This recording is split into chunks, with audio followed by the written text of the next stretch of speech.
So we will start with mantra 1. We will chant it together. Om Namo Bhagavate Vasudevaya.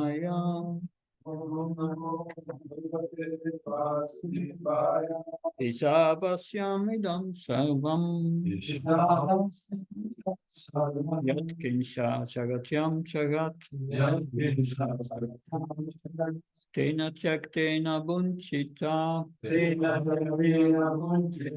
Akridakasya Svitanam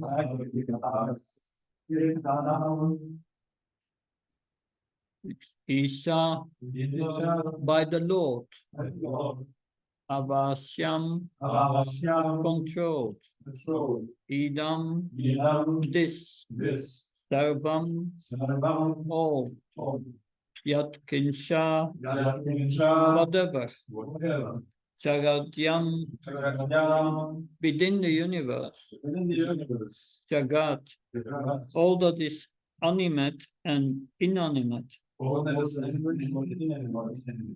by him so Tena by him Jaktena set apart Kruta Bunchita you should accept Ma do not Vida endeavor to gain Kasya Svit of anyone else Dhanam develop.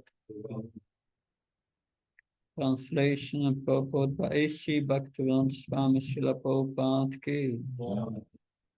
Everything animate or inanimate that is within the universe is controlled and owned by the Lord. One should therefore accept only those things necessary for himself, which are set aside as his quota.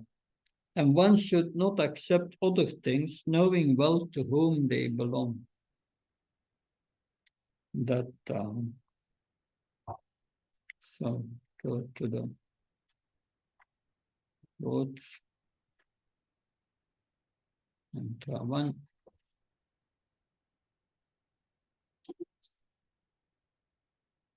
So first, we will have an overview of the next verses that so this from the invocation to verse 3 that explains how to live in harmony with Ishvara.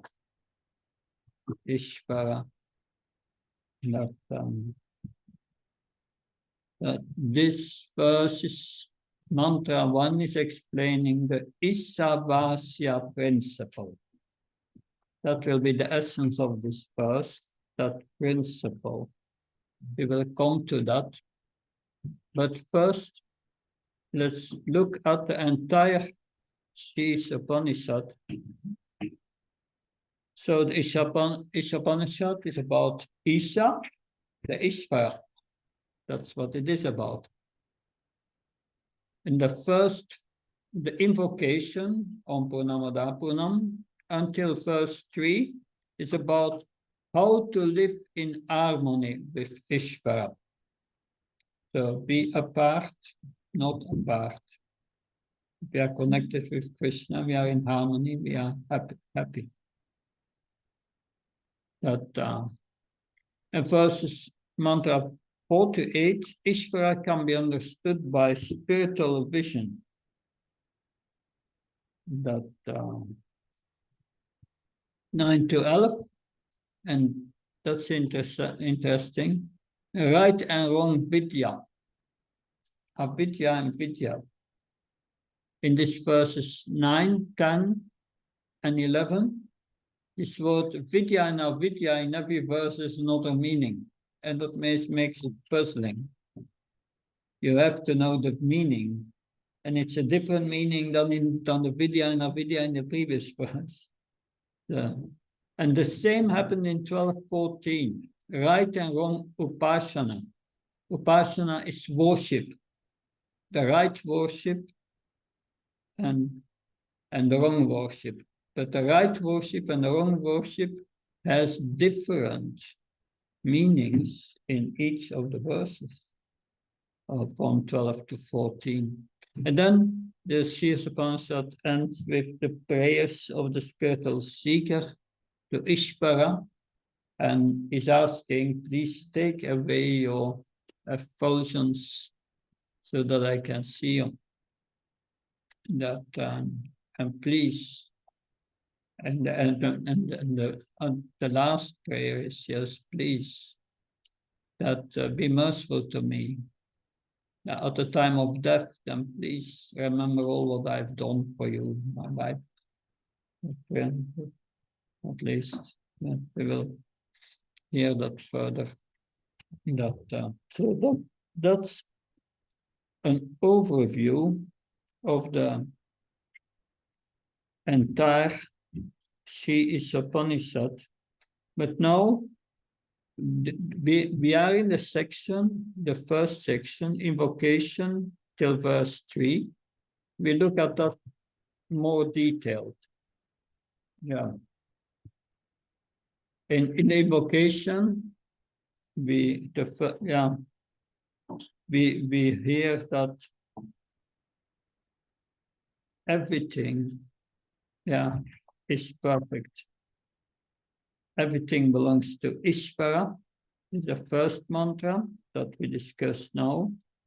And mantra 2 and 3, if you know that everything belongs to Ishvara, and therefore we use everything in his service, we don't think ourselves the proprietor, we take our quota, we will hear, and so on, then we will get benefits from that. That if we live in disharmony, we get in problems, we get harms. Anyway. Good. Now, first, we will hear about Isavasya principle. So we hear first, in this mantra, it explains that everything belongs to Ishvara. So we have heard only the Lord is independently perfect, and we are dependently perfect.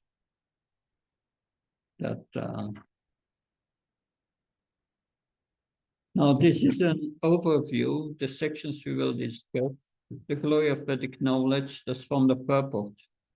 This is the purport, paragraph 1, 2, glory of Vedic knowledge. Paragraph 3, 4, how the Lord is a proprietor of everything. 5, one's quota, what is my quota?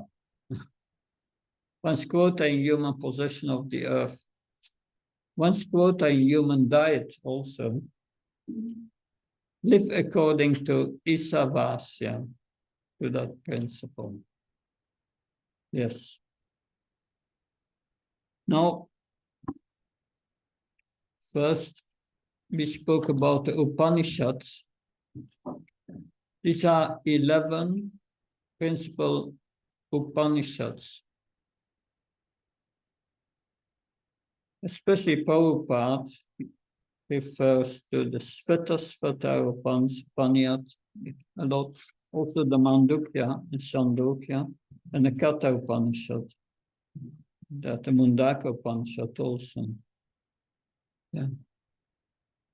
Now, these are 11 principal Upanishads. We have heard that Upanishads belong to one of the Vedas, right? 4 Vedas. And here you have an overview. It's not complete, which, like, interesting, the Yajurveda is divided by scholars in 2.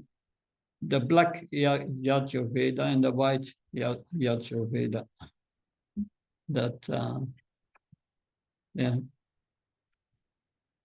And these are all, so these are the 4, is the Samhita, the Brahmanas, the Aranyakas, and the Upanishads. Upanishads is the knowledge. Aranyaka is how to perform the sacrifice for each of these Vedas. And the Brahmanas are the explanation of the Samhita, the text, how to pronounce it correctly. And then you have the Samhita, which is the text itself. So that's an overview of the Vedas. That okay. See further. So there are 11 Upanishads that are considered very important among the 108 Upanishads. Yes? I would like to ask you, what is like the main understanding of black and white? Like the Krishna and Sukha, but is there some special what we... I don't know why they made it. Yeah. And black and white. That you have the also in the moon phases, you have the Gaura Paksha, the Krishna Paksha. That's a little different. Krishna and Balaram, white and black. I don't know that so far I didn't went in that study. Yes. I just want to ask what is the goal or the reason for the Veda to be there, to how to attain the supreme person, or how to understand him, or how to go with him? Krishna says in Bhagavad Gita 15:15, easy to Sarvashyam edition Vishtamata Smitra Nama Pansa Vedasya Sarva Ameva Vedya. The purpose of the Vedas is to know Krishna, to understand me, Krishna. That's the purpose. That because all these sacrifices, their purpose is to worship Vishnu, Krishna. That's the purpose of sacrifice. And we will learn that in Bhagavad Gita in 3.9, that Shachnarta Karmano Yatra Lokoyam Karmabandham. All sacrifice should be done for the pleasure of Vishnu, and then you don't get reactions, you don't get karma. That's the purpose of the Veda, according to Krishna. He's the authority. No. Yes? Understand the form, Please? understand his form. Understanding Krishna means understanding his qualities. First, his form, his qualities, his holy Dham, his associates, eternal associates, his Param Dham, his spirit, Loka Vrindavan, and all the loving dealings between the devotees there. It's all Krishna. And how to realize that you have heard in Nectar of Instruction, text 8. Text 8. Yeah, it's a text 8 is about one should chant his holy names of the Supreme Lord, 24 hours of his sweet names, 24 hours a day. And there are different stages. First, one must accept the holy name, and then there are 5 stages of Smarana Vasta. First, Parana Vasta, I think, accepting the holy name is Smarana Vasta. That, and when we chant the holy name and our heart becomes pure, then we have these 5 stages. In the beginning, sometimes you remember Krishna, sometimes not. And as we go further, sometimes if we make progress, the time that we remember Krishna should become longer. The time that we forget Krishna should become shorter. And when we attain liberation, the heart is pure, then we can remember Krishna constantly. And then we go beyond liberation. Then we become attracted to Krishna. This attraction becomes deeper in the chanting. And then in a lecture on this, text 8 of Nectar of Instruction, Prabhupada said, and then Krishna will start to reveal himself.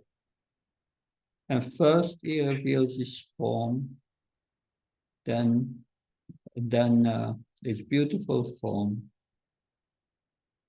his sweetness, his qualities, his smile, and then we realize Krishna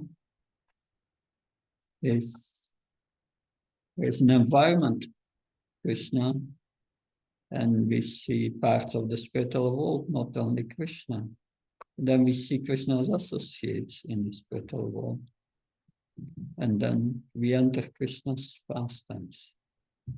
So that this is a gradual realization, but that realization starts after liberation.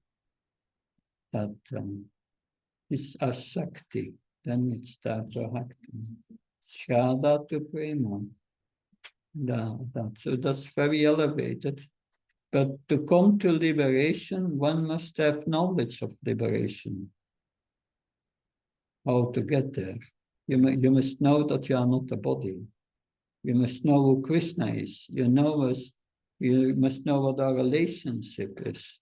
That's Sambandha Jnana. Because when I joined this movement, I was thinking, Krishna is a blue-collar boy. Why did they not realize that in all the other religions, nobody realizes that Krishna is a blue-collar boy? But then in the Bhagavatam, it said that Muknam Apisidnam Narayana Parayanam. Well, he said, among many, many thousands, millions, it said, of those who are perfect in knowledge of liberation, among millions of those who are perfect in knowledge of liberation, one may become a devotee of Krishna. So where is that knowledge of liberation in all the other religions? It's just not there. That's just, they think they are I'm the body and that's enough. What's the use? But, anyway, yeah. So I'm sorry for the repetition, but each Veda is like a whole method and a different approach how to attain this knowledge of Krishna. And, yes, that is what we discussed before. This moment. Here. I don't think there was sent it again. Here it is explained the difference between these four Vedas.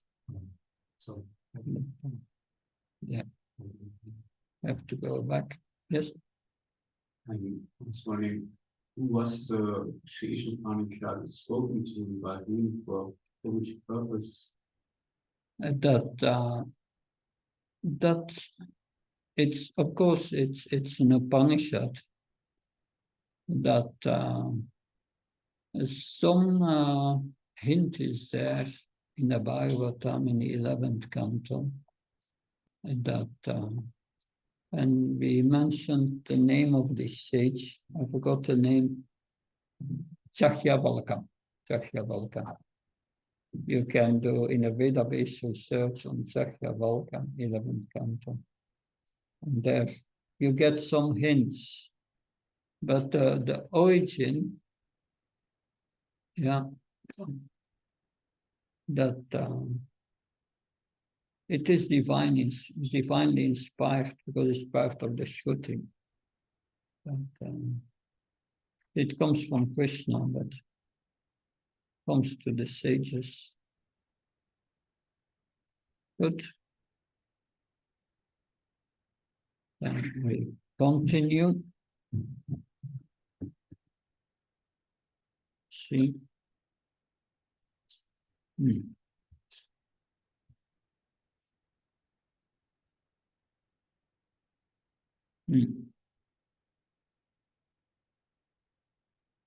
Yeah, about this black and white. In the Suklar part, the white, the last part is the Isopanisad. It's a prayer offered by Manu to Jagya Avatar. That is described there. The same is described in the 8th canto of the Bhagavatam, Isavasyam, Atmavasyam. The Upanishads are revelations that come from a higher reality, which are received by sages who are just transmitters of transcendental knowledge, which are via medium transmitters. Krishna speaks to their hand. Srila Prabhupada writes, this Isopanisad is part of the Jayur Veda, and consequently, it contains information concerning the proprietorship of all things existing within the universe. Now, the Lord is the proprietor of everything. The concept of proprietorship has fascinated people. Alexander the Great wanted to rule the whole earth. He wanted to be the proprietor of everything. And in the purport, Srila Prabhupada speaks as proof that everything is from Krishna. Krishna says, Bhumirapanalavar Kaman Buddharev Sankaritya Bina Bhagati Ashtata. Earth, air, ether, fire, water, that mind, intelligence, false, evil. These are my 8 separate material energies. So it's all belongs to Krishna. Aparyam itastam yam prakati videmeparam. Besides this material energy, there is my higher energy, comprising the living entities who try to exploit this material world. So also the living entities are his energy. Krishna, the property of Krishna. So the energy belongs to the energetic. How long can we call us proprietors? Not long. As long as we are in this body, we can think ourselves the proprietor. It's only for a short amount. Our proprietorship is illusory in that sense. Everything belongs to the Supreme Lord. We can be evicted from the body at every moment. Where does nature come from? That source is God. Atheists say that things come by chance, but that is not a fact. Does a bridge collapse by chance? No, there is a cause. But there is no pattern of possibilities given. And then just say it is by chance, then that is not an accepted reason. The word using as a causal principle is misleading. Logically, everything comes from something. There must be something. That something is beyond the scope of science and our sense perception. So science cannot tell us where things came from. That is, for this we need to turn to the scriptures. We may not be able to prove that Krishna is God, but it is logical that everything must come from something. When it is under my care, I should take care of it. Now, quota. What is our quota?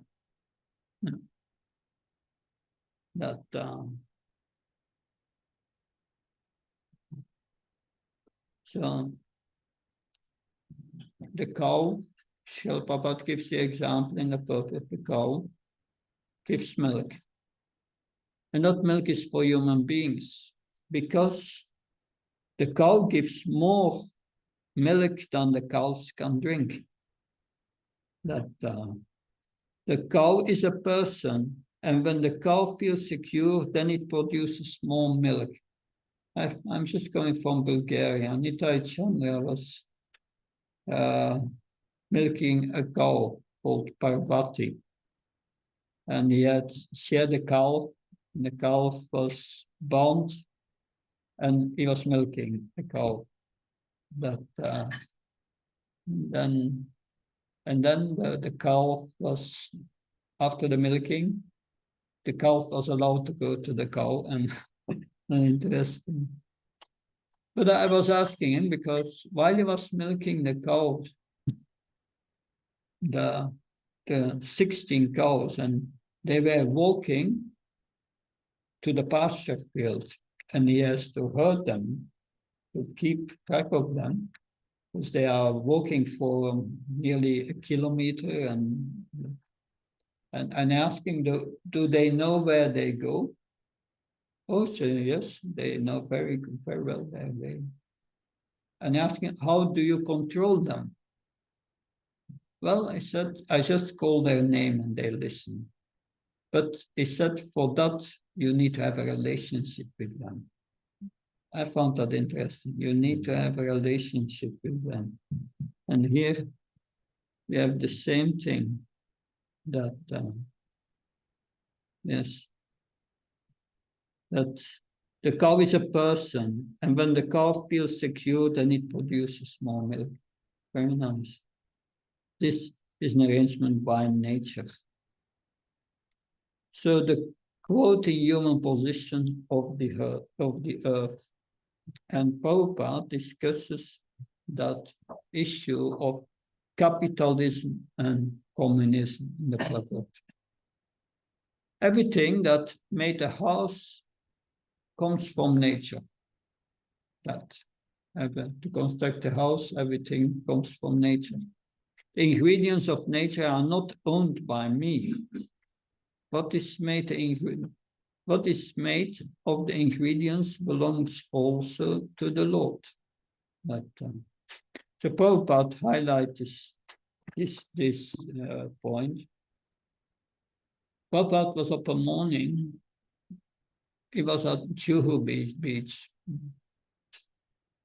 1974, 1975, something. And sometimes he usually made a morning walk. Especially around 6 o'clock, the sun comes up at Juhu Beach. And it's a nice beach that when I was at Juhu Beach, I was thinking one day I'm going to make the same walk at 6 o'clock at the beach when the sun came. When I came there were a few thousand people with the same idea. That is Mumbai. 30 million people, crazy. But at that time, it was not so populated.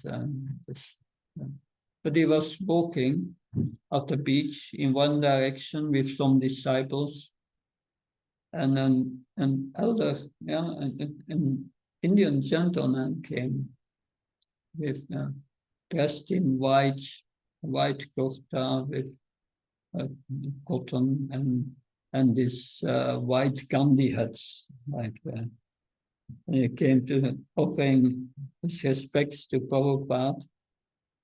And Prabhupada asked, what are you doing?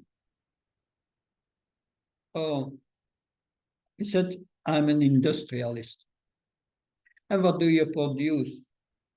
Oh, we are producing glass, he said. And Prabhupada asked, from what is glass made? And the man said, from silicon, from sand. And Prabhupada asked, where does the sand come from? And the man was a little pious and said, oh, from Bhagavan. And Prabhupada's reply was, oh, you are stealing from Bhagavan? And he was shocked. The man went away. But then when Prabhupada came back, the man came again to him and he said to Prabhupada, but I'm giving in charity. And Prabhupada smiled and said, yes, little thief. was this shows this principle. So we know the Second World War, there was a battle between communists and capitalism. That the world today is a little different, but the world is ablaze for the moment. Wars coming very close to Western Europe, Israel, Ukraine. That Prabhupada predicted. That, but anyway, it's a little surprising also. Normally, every 40, 50 years, we have a world war. So between the first and the second, there was only 20 years. Now there's 60 years. So it's time for a world war, according to the karmic reactions. But so Prabhupada is giving this example that people are battling over the world, thinking that the world belongs to them. They think it's mine. Men face one another in enmity and snarl just like cats and dogs. Isopanisad cannot give advice to cats and dogs. It's not meant for them. But it can deliver the message of God to man through a bona fide acharya and holy teachers. Srila Prabhupada is sarcastic here. Snarl just like cats and dogs. One country, we will destroy this country. It's like cats and dogs. In capitalism or communism, both are claiming they are right, but they are wrong, as everything belongs to God.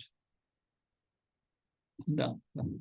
But then you have the system of the Varnashram system, Brahmins, Kshatriyas, and that. So here, now, there's next one. Krishna exists in the spiritual realm. Move this aside, up, spiritual realm, Krishna. And then you have the Brahmanas. The Brahmanas are close to Krishna. They know the spiritual truth. Brahmins are close to the spiritual realm and are Buddhav, like gods on earth. Brahmins are an anomaly in the material world. The Brahmins are a connection between the spiritual and the material world by their teaching of Shastra and by their way of living. But then the Kshatriyas, they focus on the material realm, the material part, material administration. They are called Naradevs, representatives of God among human beings.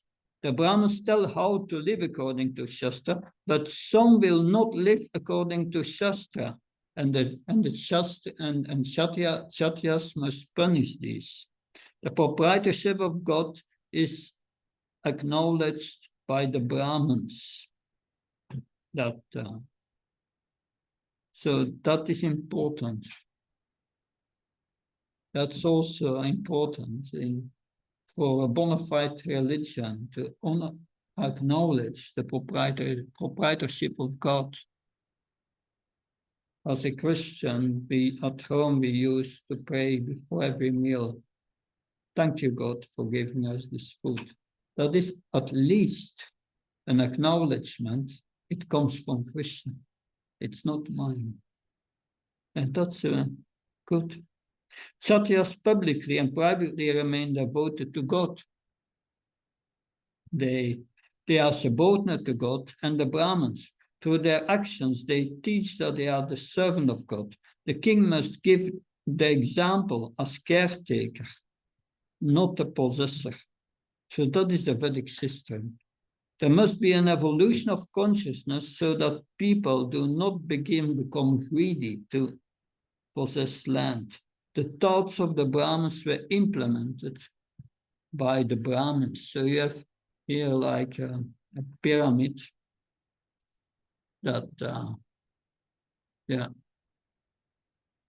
Then yes, this is a comparison Prabhupada makes in the purport here that so first, communism. Everything belongs to the people. It imposes artificial material equality. The talented are not rewarded.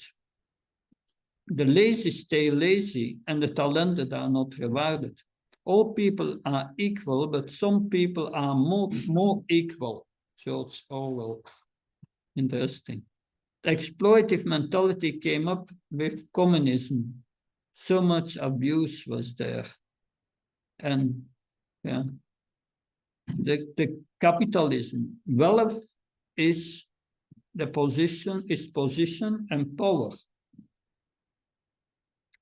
That those with wealth exploits others, cultivation of greed, he remains dissatisfied. And then Varnashram is different. As souls, everything is equal, but realistic is that we are materially different. The overall system created by God is Varnashram because everyone is engaged according to his nature.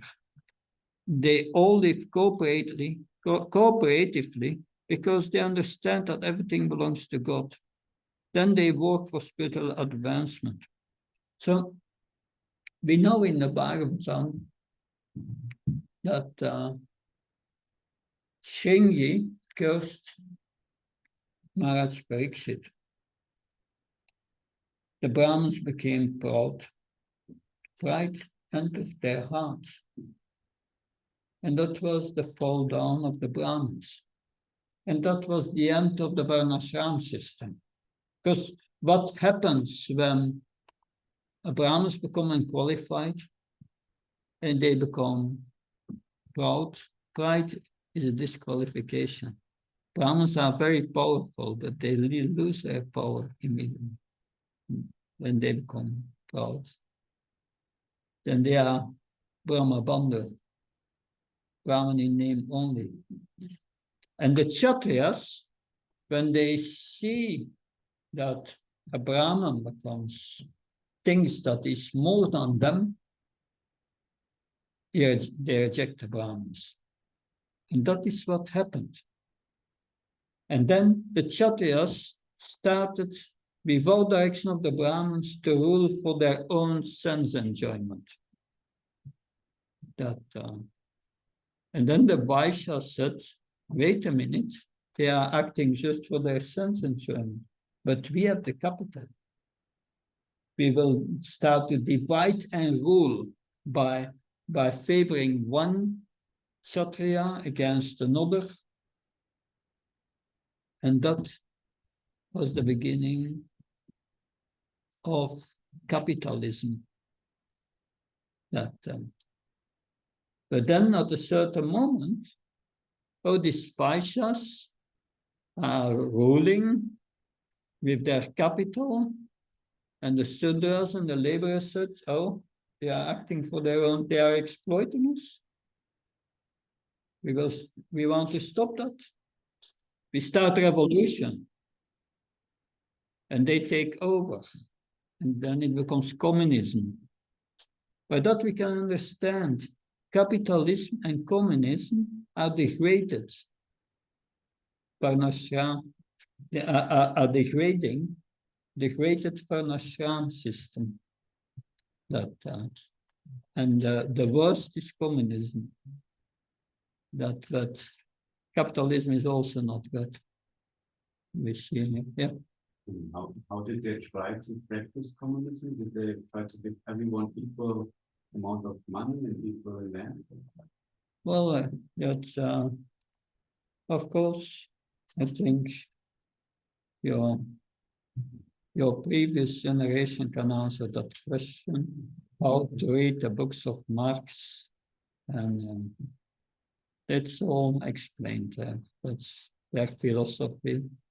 That I don't recommend it to read it, but it's all explained there how they were trying to do it. But it's a failure. But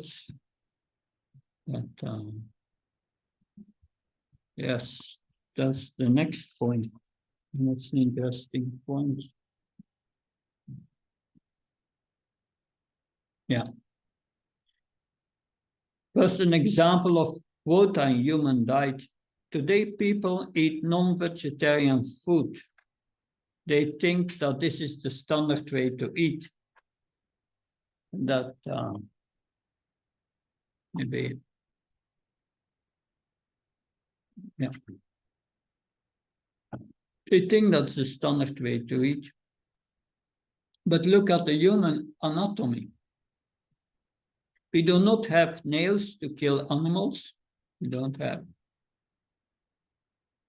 Our digestive system is similar to that of vegetarians, very long intestines. Human beings are meant to eat vegetarian food. The animals will not be killed if we are all vegetarian. Then we can several times more land, we have more land to feed humans. One meat eater equals 10 vegetarians in terms of land needed to feed a person. That's interesting. So the next point is plants do not feel pain. That's so scientific. Trees have less developed nervous system, right? Natural. Crops perish if not cut. Animals are killed long before their normal death. So that's the difference. The crops, you cut the salad. If you leave it a few weeks later, you cannot do it anymore. So it perishes. The Prabhupada writes in the purport, don't kill the animals. You can eat the meat when they die naturally. Intuitive, we see the difference. Slaughterhouse is horrific. Blood everywhere. But if we are harvesting, then the children can take part. It's very nice. But, parents do not want their children to see the slaughtering in the slaughterhouse. Prabhupada concludes, we need to eat according to our quota. Thus, be a vegetarian. That's your quota.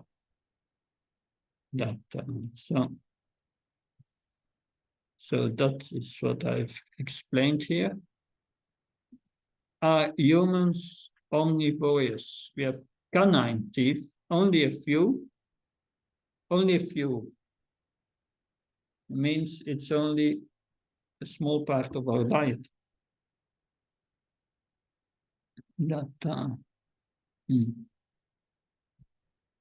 So if one wants to eat meat, then the Vedic system allowed it under regulation. Worship Kali,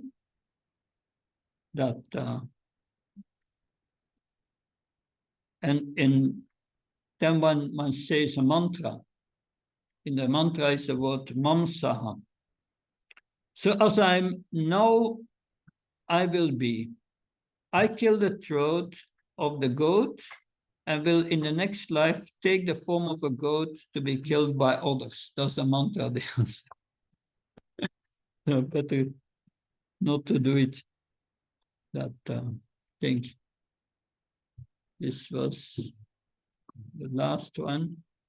Yeah. But we are, I've just finished and then we have questions. So we are not vegetarians, we are prasadians. The perfection of life is not just avoid karmic entanglement, less or more. It is to acknowledge and love the Lord. We eat Krishna prasad because the perfection of life is to love the Lord, not just to avoid karmic entanglement. For this, we need to acknowledge the Lord.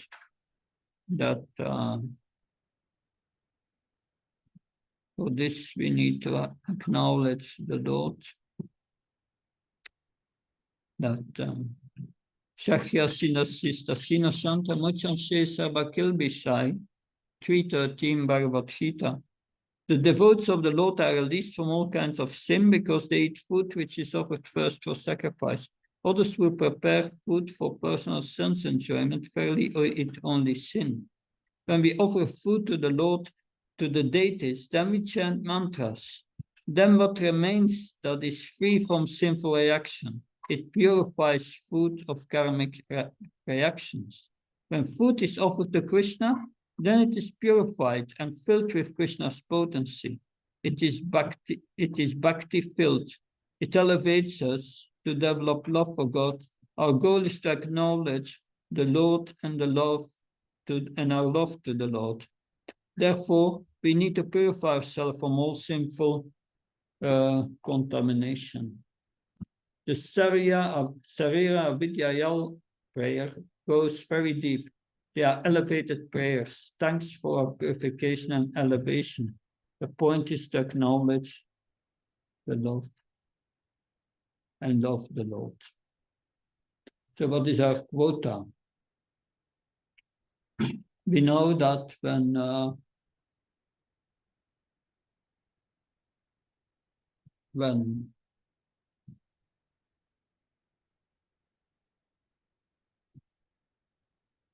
Draupadi was Queen Kunti, when Draupadi was cooking for the Pandavas, she was cooking a certain quantity and she would cut everything she cooked in half, and half will go to Bhima. And then the other parts she would divide for the other Pandavas and herself. So we have all a different quota. And what is our quota? Our quota is what awarded to us by our karma. What comes easily, for which you don't have to endeavor extraordinary. If you want something beyond your quota, you have to work very hard, and maybe it's doubtful you will get it. Good. Mantra 1, any questions?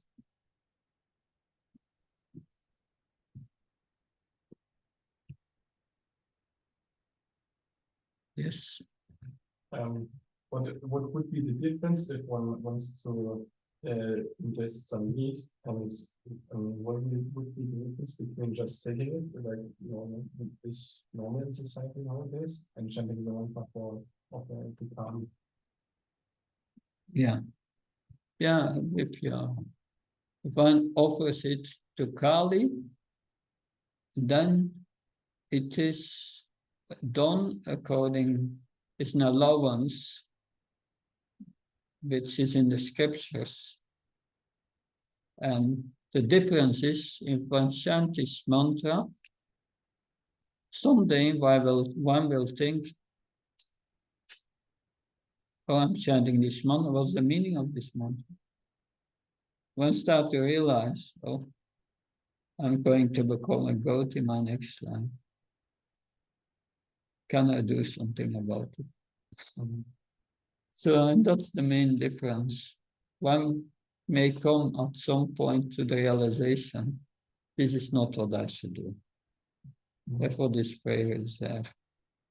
But otherwise, there is no difference. No. Anything else? Okay. Then you can, I think tomorrow,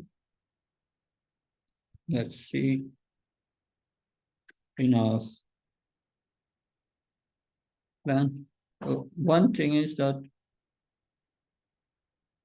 yes.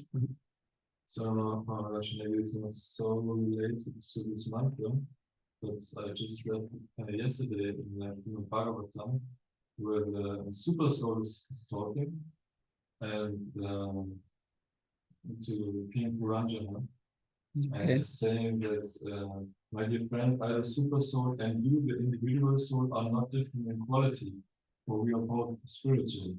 In fact, my dear friend, you are qualitatively not different from me in your constitutional position. Just try to consider this subject. Those who are actually advanced scholars who are in knowledge do not find any qualitative difference between you and me. So maybe you could elaborate a little bit on this difference between us and the Supreme Person in regard to this statement of the Super Soul and Bhagavad.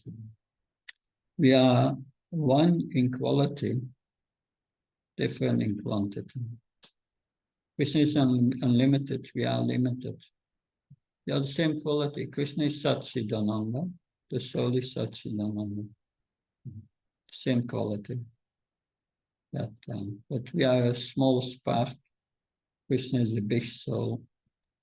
But that's explained in this, Cetananas, Nityananam, Cetananas, says, I'm the eternal of the eternals.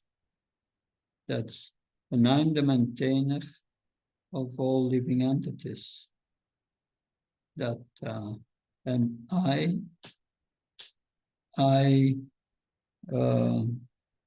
fulfill the desires of all living entities. So that's the difference. Nityanam, I'm the eternal among the eternal. Setsachetananam. I'm the conscious, I'm the superconscious of all. Yeah. So that's the difference. We're superconscious to Paramatma, and we are conscious of our body. So that's difference in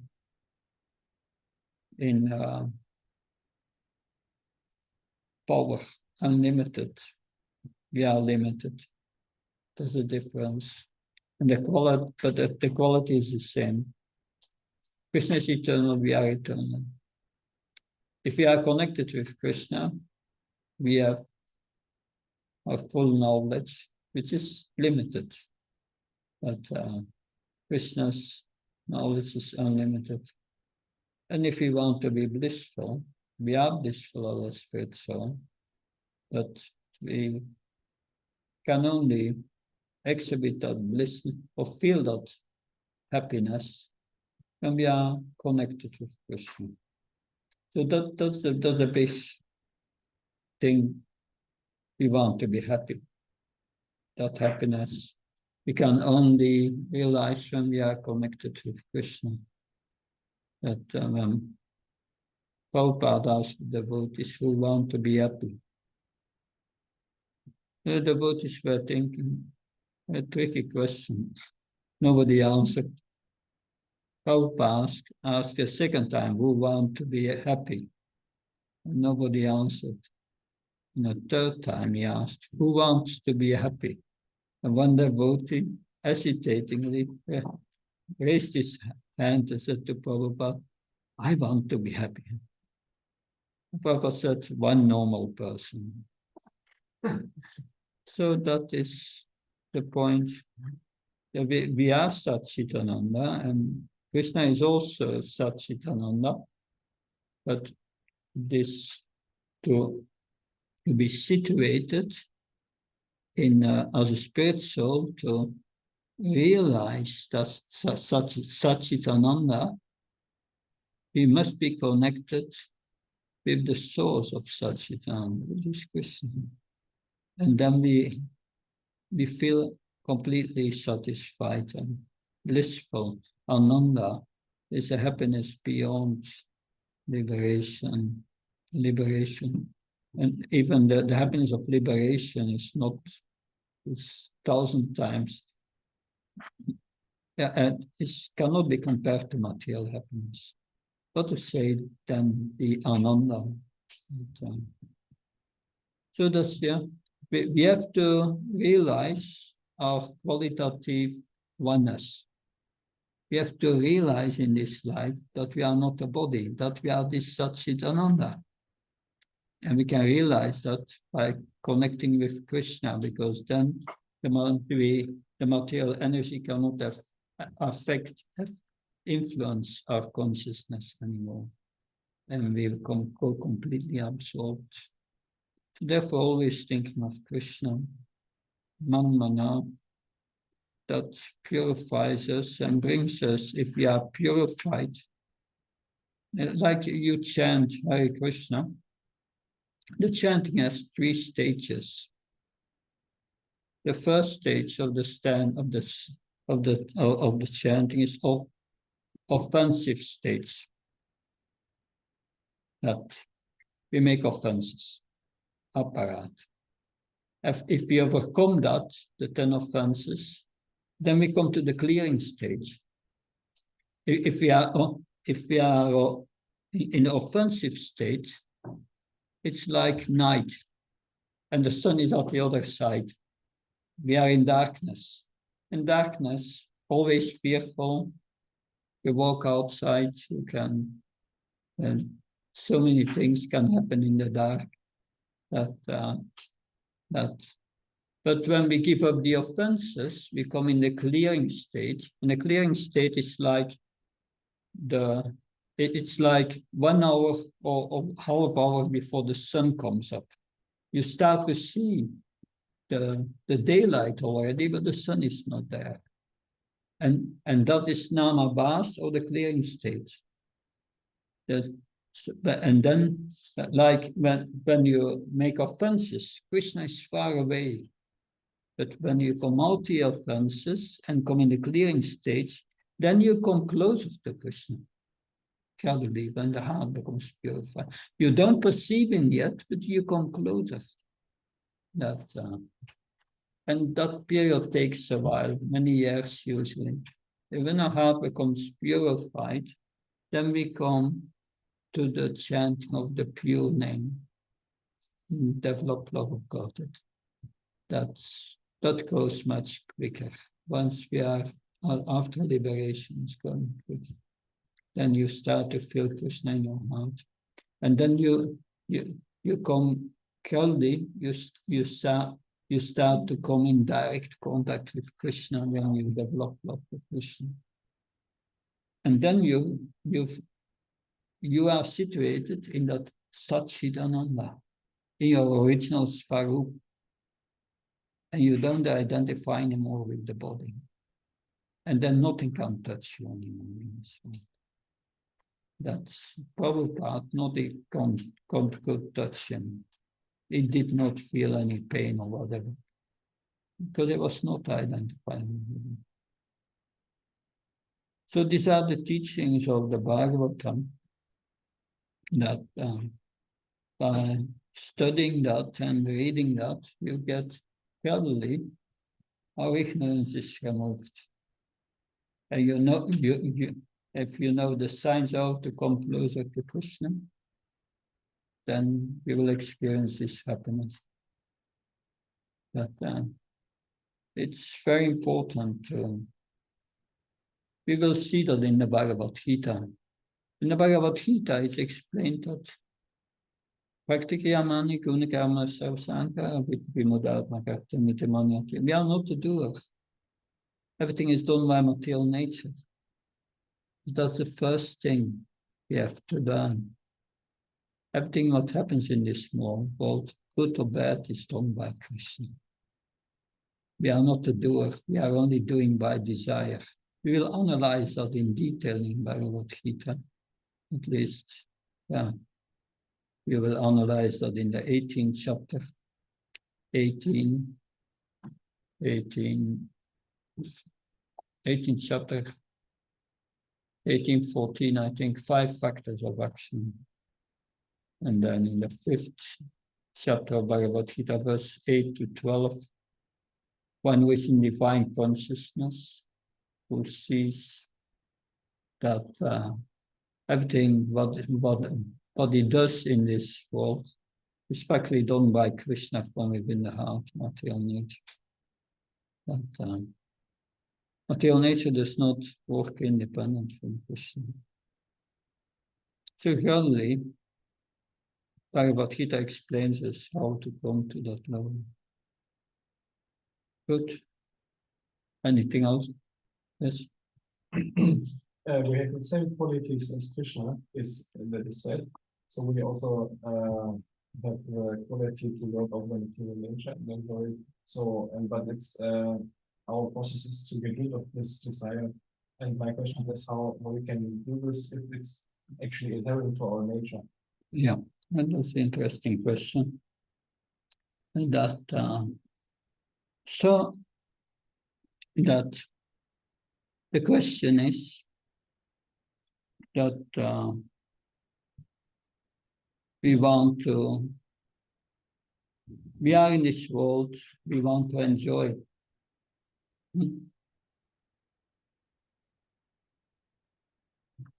The Vedas say Ananda Maya Vyasat. Living entities are meant for enjoyment. It's there.